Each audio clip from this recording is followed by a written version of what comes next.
नमो अरिहन्ताणम् नमो सिद्धाणं नमो आयरीयाणम्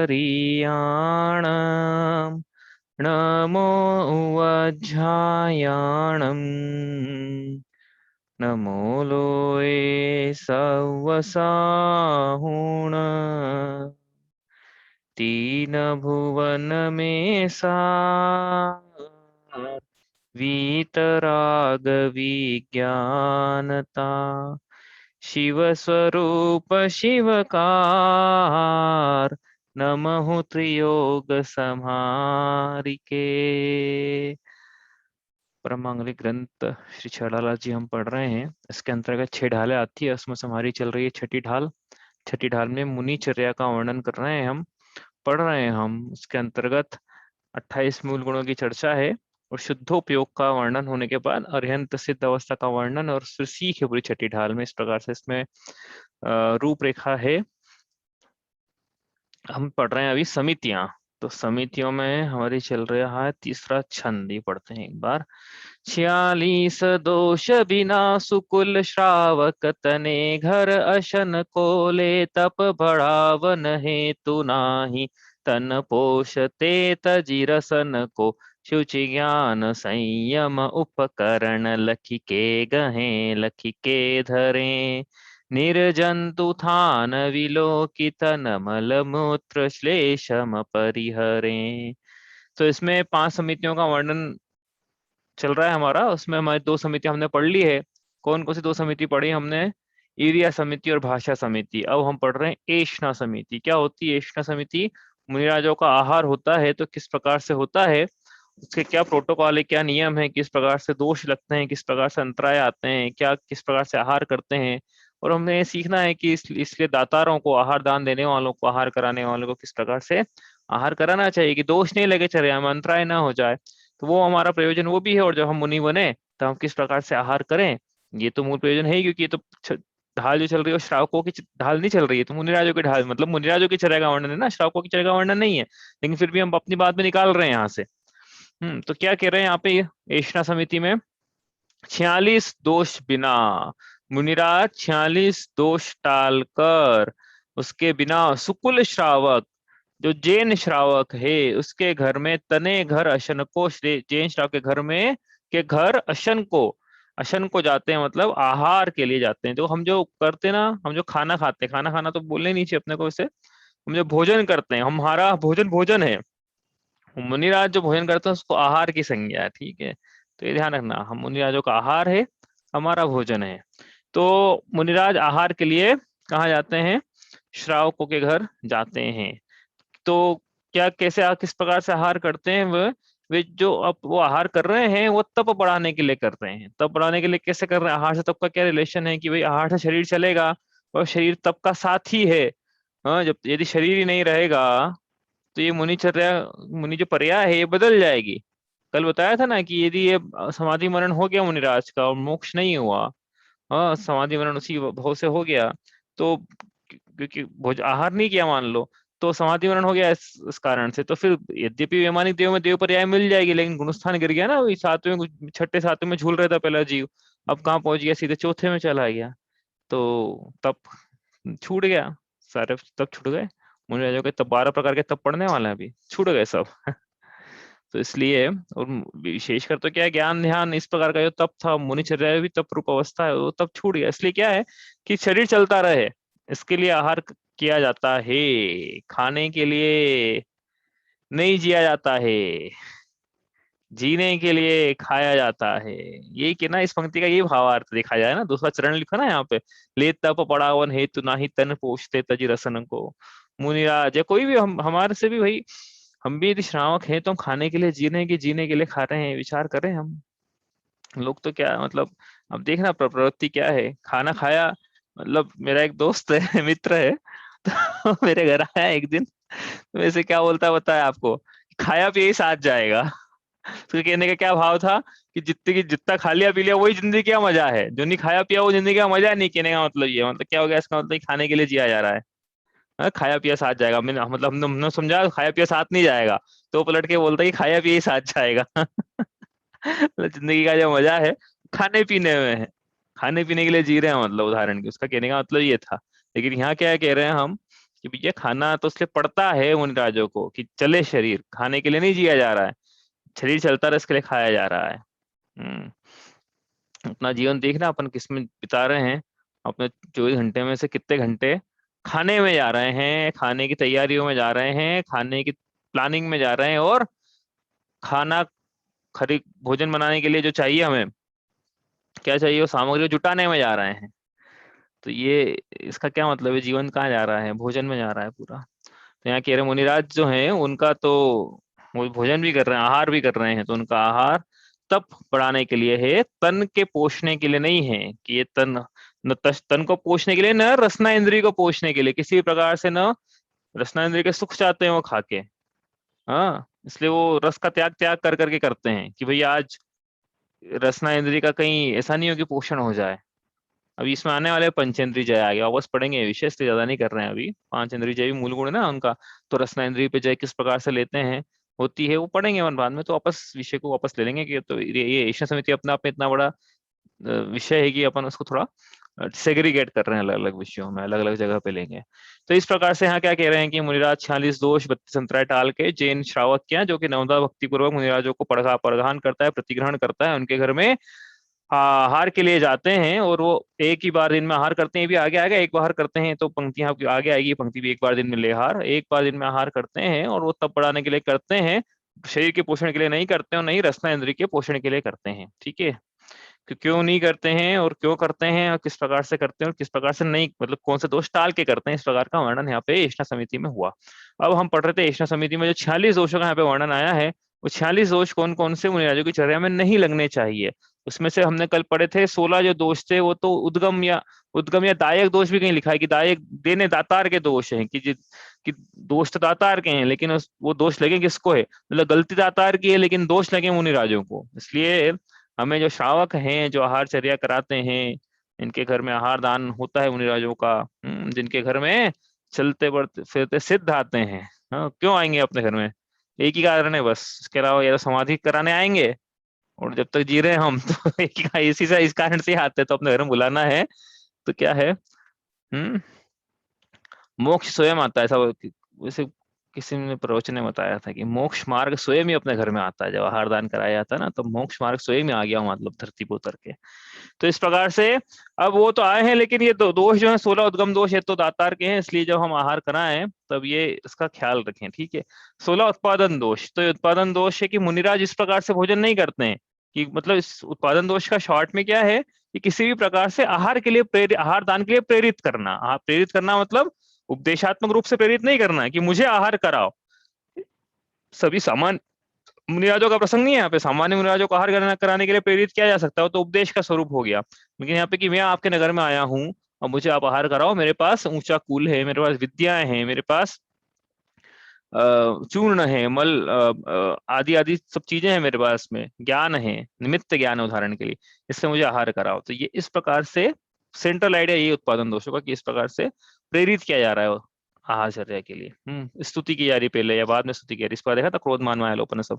चलो अब आगे पढ़ते हैं अपन। अब यह होगा कितने, 46 में से 32 चले गए, अब बचे हैं 14। तो 14 में से 10 है ऐष्णा दोष और 4 है शेष, तो याद करना है अपने को।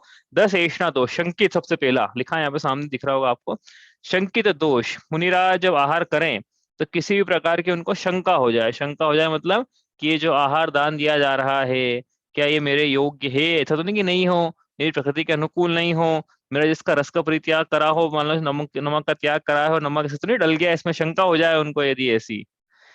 जिसके घर में आहार हो रहा है ऐसा तो नहीं कि जो आहार दान दे रहा है इसका सामर्थ्य ही नहीं मुझे आहार कराने का, हाँ, या ऐसा तो नहीं कि शुद्धि नहीं रखी हो उसने, ऐसा तो नहीं कि कुछ और गड़बड़ हो।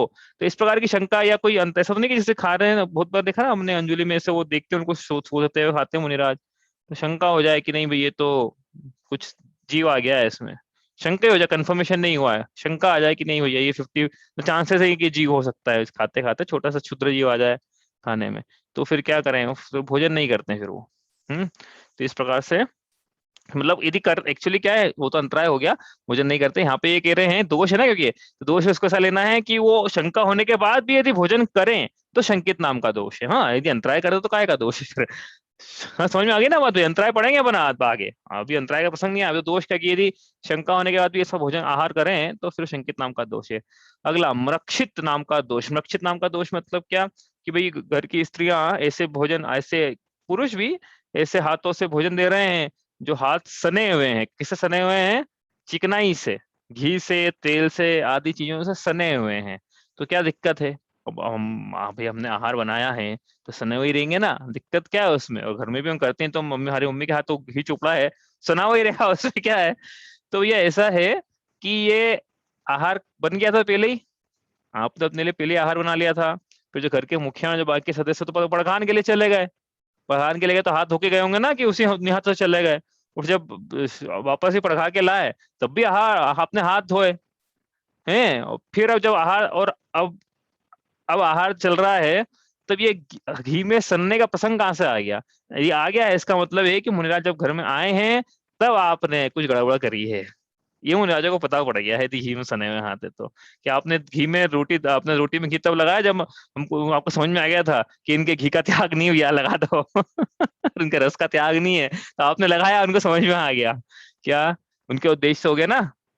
इसलिए सने हुए नहीं होना चाहिए हाथ घी और तेल में, आदि में, किसी में भी यदि हैं तो। और यदि ऐसा यदि कर रहे हैं मुनिराज भोजन मक्षित हाथों से, तो उनको मक्षित दोष नाम का दोष समझना। ठीक है, आगे चले।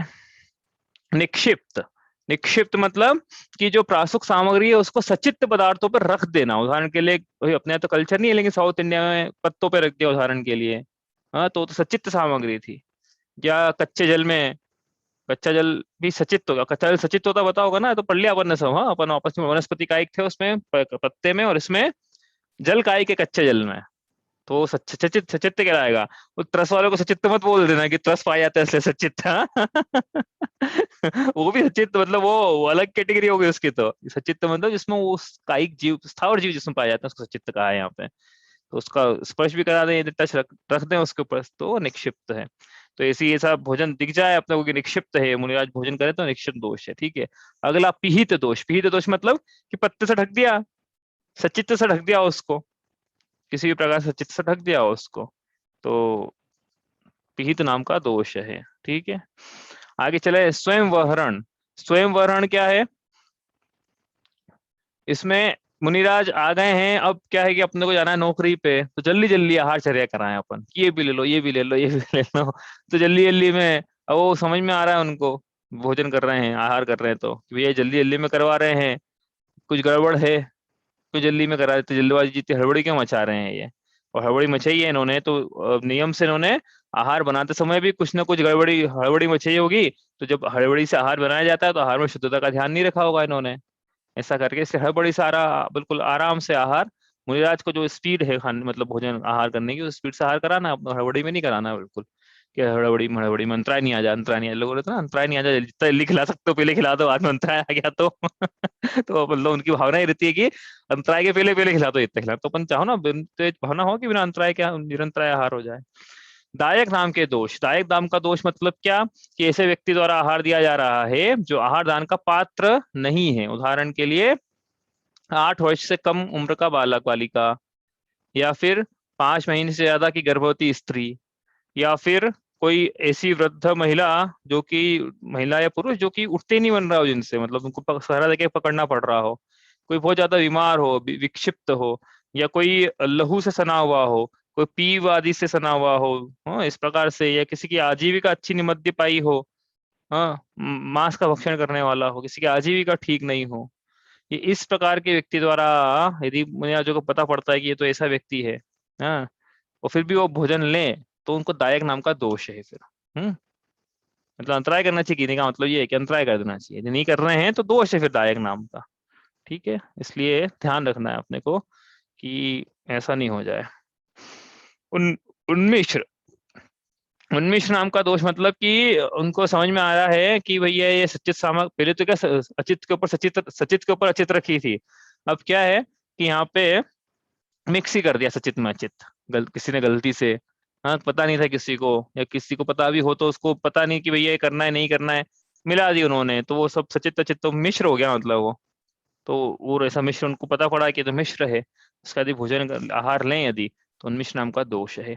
अपरिणत, अपरिणत मतलब जैसे जल आदि या जो पेय पदार्थ हैं वो परिणत करे हुए होते हैं, मतलब क्या है कि उसमें जिसका बनाया हुआ है वो वो चीज पूरी छनी हुई रहना चाहिए उसमें से। जैसे कोई भी चूर्ण आपने का कुछ भी बनाया है, अब चूर्ण उसमें जितना मिक्स हो गया उसके तो छानना पड़ेगा, उसको चूर्ण हटा लेना उसमें से, तो अपरिणत नाम का दोष है। नहीं तो ऐसा लगेगा कि भैया ये तो पता नहीं क्या गिरा हुआ है इसमें, पता नहीं क्या छना छाना कि नहीं छाना है इन्होंने, मतलब छानना क्या, वो चूर्ण का पानी तो जल तो छना हुआ ही लिया था, लेकिन वो जो जो चीज बाद में मिलाई जिससे वो बनाया, कुछ भी बनाया भाई, 50 चीजें बनती ना यही पदार्थों के नाम पे, तो उसमें तो उसको छानना पड़ता है बाद में फिर। फ्रूट का जूस ही बनाया तो उसको छान लो अच्छे से, उसमें कुछ ये नहीं कि कुछ कण रह जाए किसी चीज के। तो अपरिणित नाम का दोष, इनको क्या पता किस चीज का कण है ये। हाँ?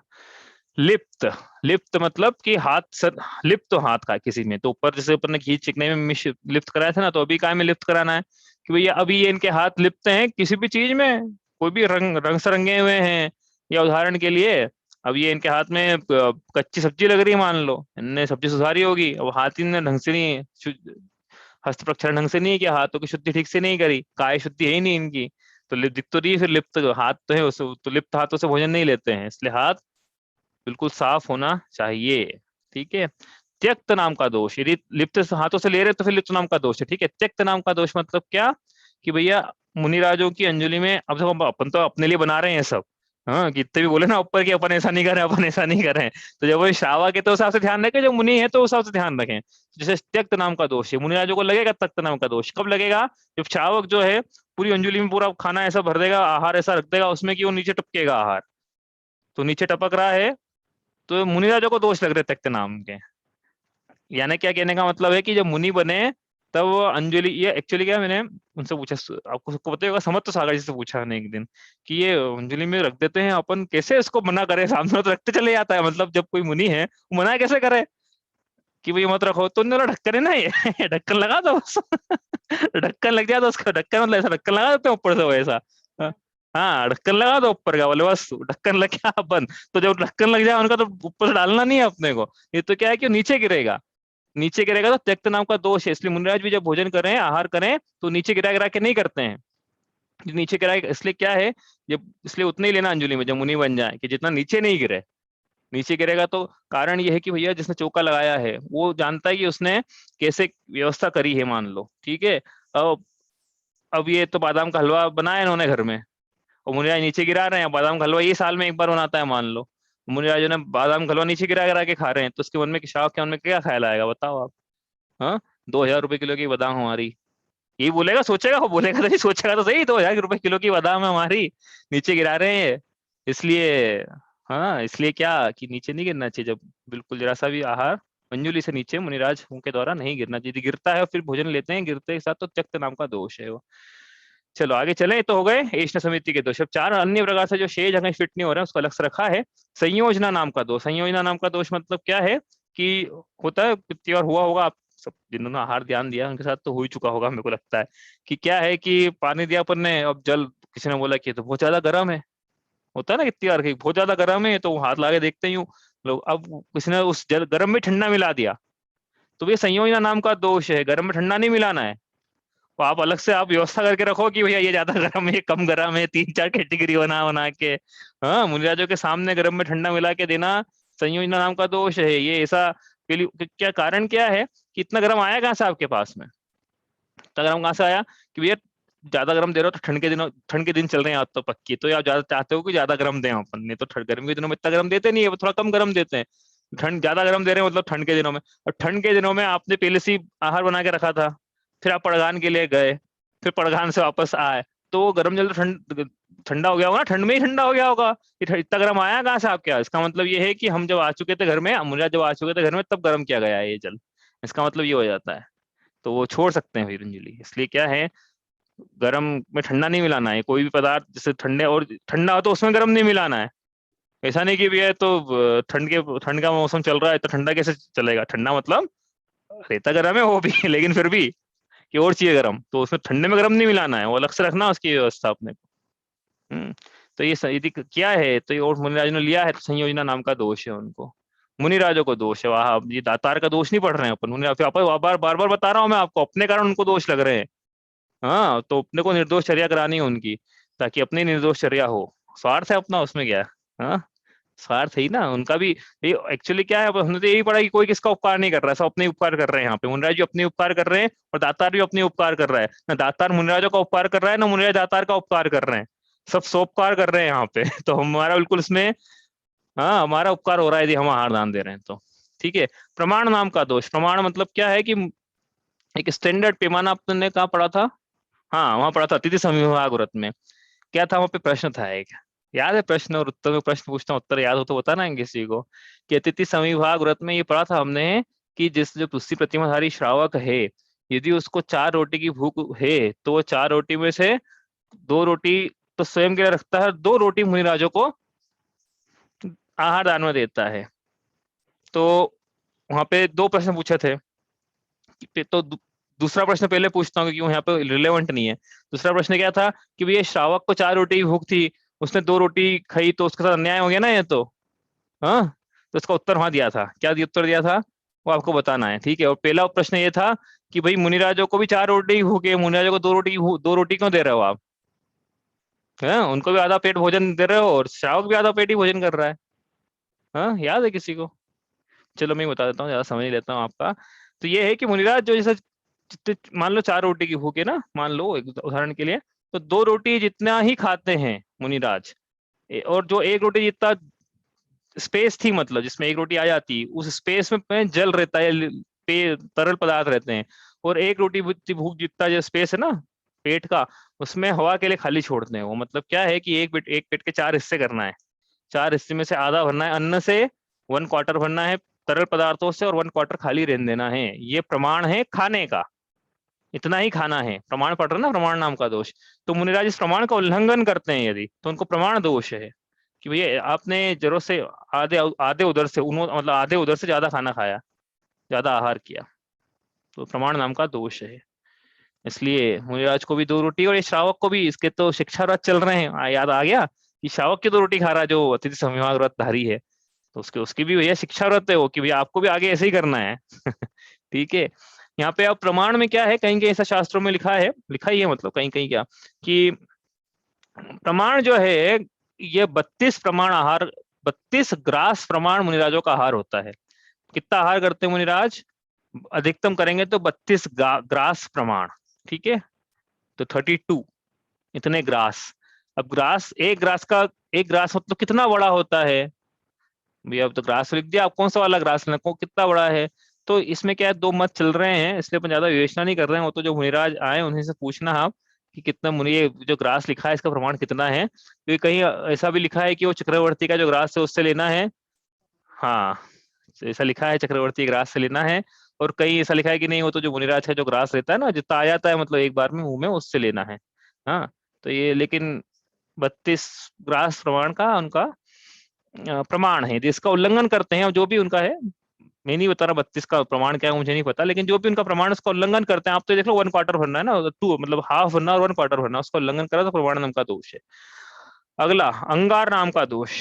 अंगार नाम का दोष मतलब अति आसक्ति से आहार करना। कि आज तो जैसे वो कल उदाहरण दिया था ना, कि आज तो भाई बारिश हो रही है, तो आज पकौड़े मिल जाए, भजिए मिल जाए अपने को, मिर्ची का बहुत दिन मजा मिल जाए, तो अति आसक्ति से खाएं, भोगे उसको, भोग भोग के आहार करना। तो मुझे आज तो रसना इंद्रिय के त्यागी होते हैं भैया, भोग भोग के आहार किया, तो अंगार नाम का दोष है। अति आसक्ति से आहार किया, अति ग्रद्धता से आहार किया। समझ में आ जाता है वो तो क्या, कि और अभी हमें ही नहीं करना चाहिए अति ग्रद्धता से आहार। हाँ, वो जो करता है ना, समझ में आता है, वो खाने के स्टाइल समझ में आता है कि कितनी इनको भूख थी खाने की। दूसरों को देखना नहीं, अपने को तो बाकी अपन मतलब सहजता से इन दोषों से बचना है अपने को भी। अपन भी आहार भोजन करें अपने को, तो अपने को इसे अतिकृत्यता से आहार नहीं होना चाहिए अपना भी। धूम नाम का दोष। धूम नाम का दोष मतलब मुनिराज गए किसी के यहाँ परगान हुआ, आहार के लिए गए। अब भैया ये तो मतलब ये गए, अब वो जिसने आहार कराया वो तो झोपड़ी वाला था, और उसके पास में था महल। अब महल छोड़ के झोपड़ी में आए, तो उनकी झोपड़ी देख के मुनिराजों को ऐसी शंका नहीं होती है कि कहाँ मैं झोपड़ी में आ गया आहार करने के लिए। जो आहार करा रहा है उसके बर्तन कित कैसे पुराने हैं, चांदी के बर्तन नहीं है इसके पास में। ये जो इनकी स्त्री है, इन्हें भी बड़ा साधारण से कपड़े पहन रखे हैं, इनके कपड़े कोई आभूषण भी नहीं पहन रखे इन्होंने। जो आहार कराने, ये भी इनका बड़ा सामान्य सा, हम तो बादाम का हलवा खाने वाले हैं और हमको ये क्या खिला रहे हैं रोज, आटे का हलवा खिला रहे हैं। तो ऐसा मतलब किसी प्रकार से मन में उनके विकल्प नहीं आते हैं, यदि आते हैं तो धूम नाम का दोष है कि कैसा आहार करा रही है ना, गरम गरम भी नहीं है बिल्कुल भी। और हम तो साउथ के, हमको ये चावल की जगह पहले ये चला रहे हैं।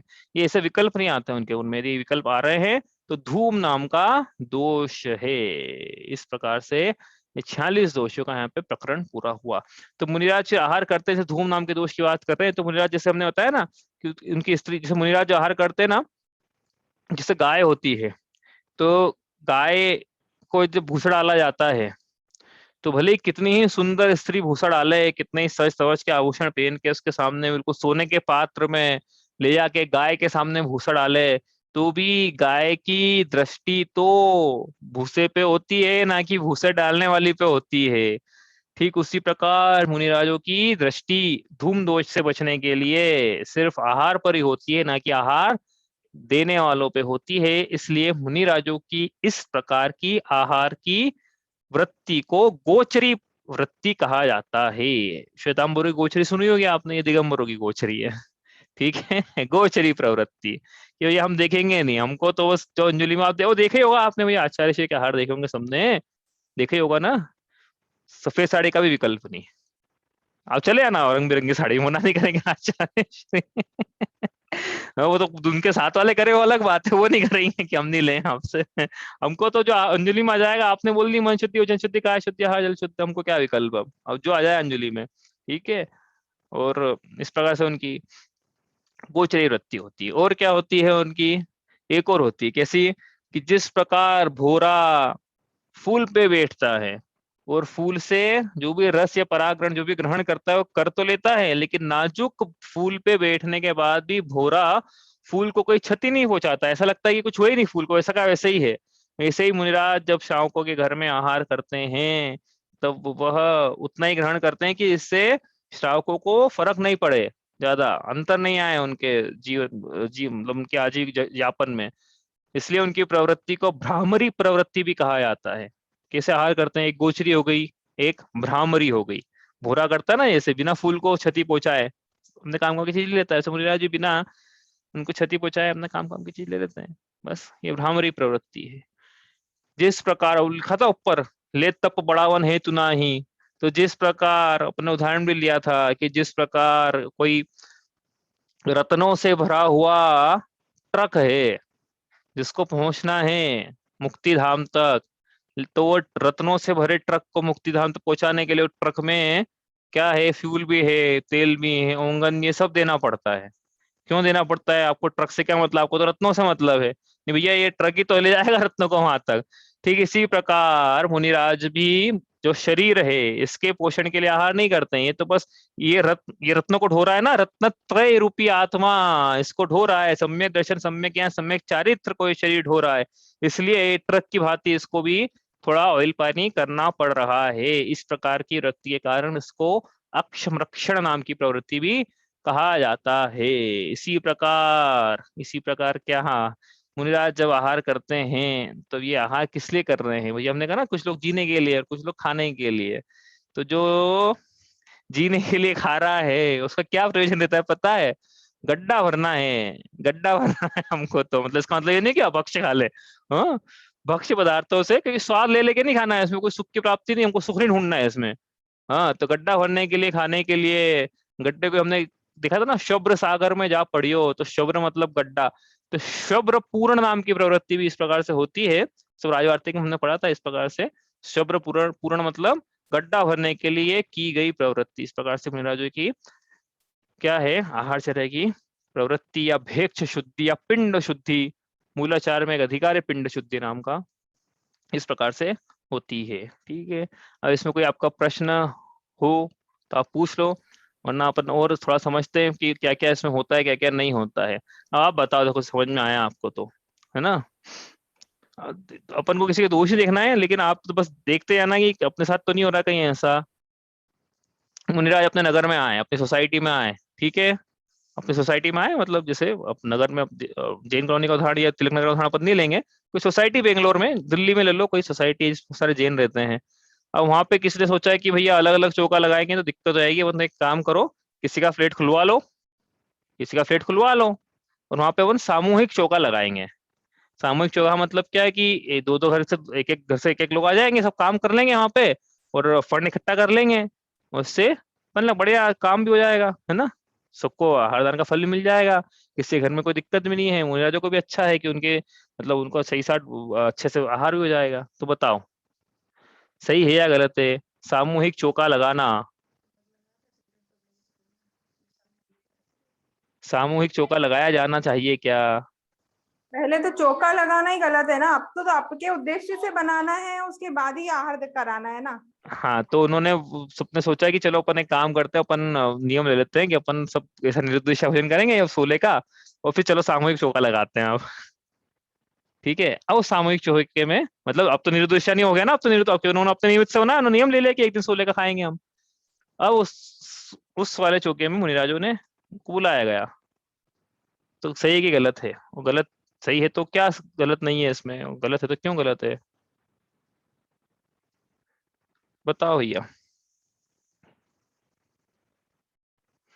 नहीं, तुम्हें उत्तर देना मतलब मेरे को ही उत्तर दिलवाओगे मेरे से ही? ये तो ऐसी बात हुई कि हमने अपने चाचा जी को बोला कि चाचा जी कल आपका भोजन हमारे यहाँ है, आपको आना है सुबह सुबह। चाचा जी आ गए सपरिवार अपने घर में। तो अपन कहाँ लगे उनको, पीछे चल रहा था भंडारा, कि चलो भैया भंडारे में चलते हैं अपन।